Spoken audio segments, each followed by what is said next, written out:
Nilikuja hapa nikazungumzia about the controversy surrounding the death of Betty Bayo. Nikapingwa sana. Nikaambiwa nizungumzia mambo ya James Mwangi Akuya hapa Nairobi, atachagua nani kama deputy president ama deputy governor. But all in all, Betty is dead. Na nimesikia uchungu wa mamake ukiongea.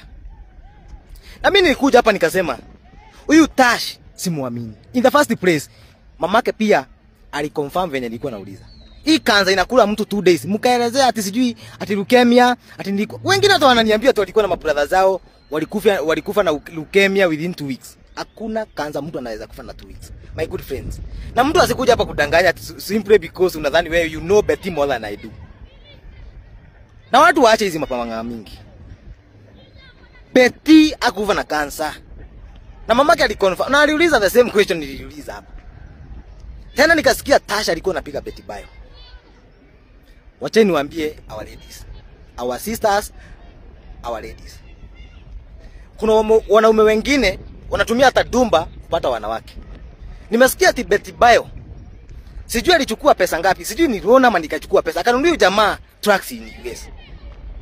The same Betty Bayo akakosa 100 sijui 50,000 ya kumuadmit pale ya hospital.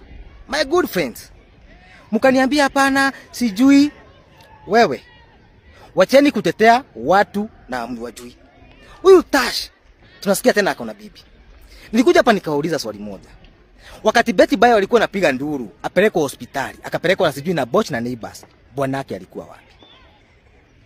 Tuache kuletea watu na hatujui. The same category of group mlikuwa mnaambia Tash ale watoto wake. Mmesikia hata huyu Tash yeye tu alikuwa anakaa kwa Betty Bayo. Nothing else alikuwa na offer. Na mamake alikuja akaconfirm. So mistake ilifanyika. Saa hii nasikia huyu jamaa ndiye ameshika mali ya Betty Bayo yote.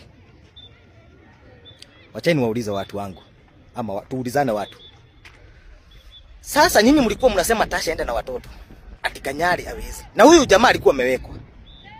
Wewe hata sijiulize wakati Betty anasema alitoka US. Alikuja na masaa 12. Na hapa tunakuja na masaa 23 kutoka US. So tuache kutetea upuzi. Wenye wameniferu kwa hii kitu niliongea hapa before hata Betty aziko. Niliongea the same day Betty alikufa. Nikauliza kama Betty yako na brothers and sisters. Sasa mnafanya mama yenu ahangaike. Na hii kitu mngezeto. Sasa nasikia ati mnasema mwende mkaexhume the body of Betty, mwende mkafanya postmortem. My good friends, kama hamkufanya venye the only kitu hapa atilikuwa pesa. After nikasikia kitu kingine ya uchungu sana. Ati huyu jamaa alikuwa on due process ya kuadopt hao watoto. Na Kanyari na mkatatea huyu jamaa anaitwa Tash sana.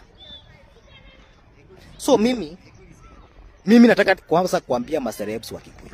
It is high time mjiangalie. Kuna kifo hapa ilitokea in 2003 ya musician anaitwa Sam Kinuthia. Alikufa na hiyo controversy ina surround musician. Juzi pia nimesikia kuna content creators walikula chakula sijui mbaya. It is high time mjiangalie.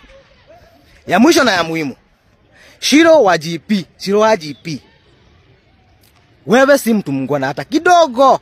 Hatutaki kujua story behind na usikuja hapa kujitetea. Wewe tulisikia ulipeleka pale damu kakataa kutolewa. Mkuu na Jane Muthoni. Na wewe mwenyewe ulikuwa unajifanya unalia hapo kwa mazishi. Mamake vinya aliongea sitaki kurudia, but Shiro wa GP. Wewe ni kama mchawi. Wewe ni kama muuaji. Na usikuje kutuambia anything else. Na venye tumekweka kwa roho zetu, Mungu ndiye anajua. Sisi hatuna judgment kwako, lakini ngojea. Kama kuna kitu kama hiyo ulifanya, ngojea judgment. Na hii judgment ya Mungu itakuwa very strong. Itakuban. Sisi hatutaki kurebuke. But kama ni ukweli wewe ulikataa kutolewa damu, but kama ni ukweli wewe ulikuwa unajua the mystery around the family venye Betty alikuwa anapigwa na wewe ukanyamazia, Mungu anakuwa judgment. Na wewe tuliambiwa na mama Betty, wewe ulikuwa unajifanya rafiki. Kuna kitu ulikuwa unataka katika hiyo familia. Sisi hatuna judgment, lakini Mungu akona judgment. Na watu waacha hypocrisy. Our local musician, our local celebrity, muache hypocrisy. So mimi watu wameniangusha sana. Ni familia Betty Bayo kama akona brothers na kama akona sisters. Mimi nilikuja hapa nikazungumzia before hata azikwe. Nikasema kwanza muangalia bank account. Najua saa hizi shaenda, muangalie the if nyumba ya Betty, najua saa hii ashaenda. Alafu tena acha niwaambie kitu ambayo ni chungu sana. Nimesikia mahali Betty alizikwa. Hiyo shamba ni yake, ni ya Tasha, mimi ni ya Tasha.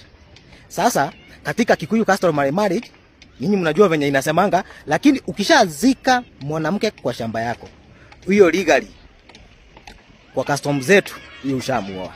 So my good friends, brothers to sisters of Betty Bayo, nyinyi mlikosa kutoa hii mahangaiko ya mama yenu. Saa hii huyo mama ako na uchungu kushinda everyone else.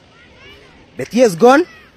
Nyinyi mlishindwa kuhangaika, mkazungushwa na hao makina celeb, akina sijui Shiroaji. Hao si watu wazuri. Na Betty nani? Shiroaji ipi? Wewe ni shetani.